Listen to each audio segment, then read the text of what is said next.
Hei, te Laura un Keita. Šajā video mēs tev vairāk pastāstīsim, kas ir čempionāts. Apskatīsimies pasākumu no Č līdz Ž, no reģistrācijas un mājasdarbu pildīšanas līdz pat lielajam finālam. Aiziet!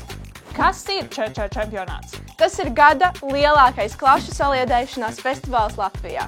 Tas ir notikums, kurā veidojas draudzības, nostiprinās klases komandas gars, kas pēc čempja ļaus gāzt kalnus. Tas ir pasākums, kurā var uzzināt vairāk par sevi un savām spējām, kā arī iepazīt savus klases biedrus tuvāk. Un to nesakam tikai mēs. Reko saka mūsu sekotāji, kuri paši ir piedalījušies čempī. Čempionāts notiek 3 lielos posmos – reģistrācija un mājasdarbs, pusfināls un lielais fināls. Pirmais darbiņš, kas jāizdara, reģistrējies čempis.lv.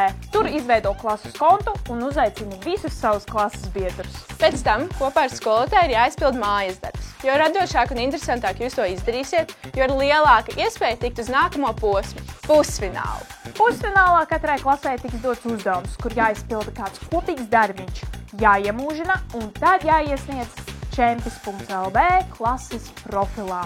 Un vēl katram būs iespēja individuāli izpildīt bonusu uzdevumus, lai iegūtu papildu punktus. Noslēdzošais un pats galvenais notikums – lielais fināls, kas šogad notiks Bauskā. Finālistus sagaida dažādi izaicinājumi, kur būs nepieciešams prāta spējas un fiziskā sagatavotība. Bet tas nav viss. Būs ballīte, būs mūzika un būs brīnišķīga atmosfēra visas dienas garumā.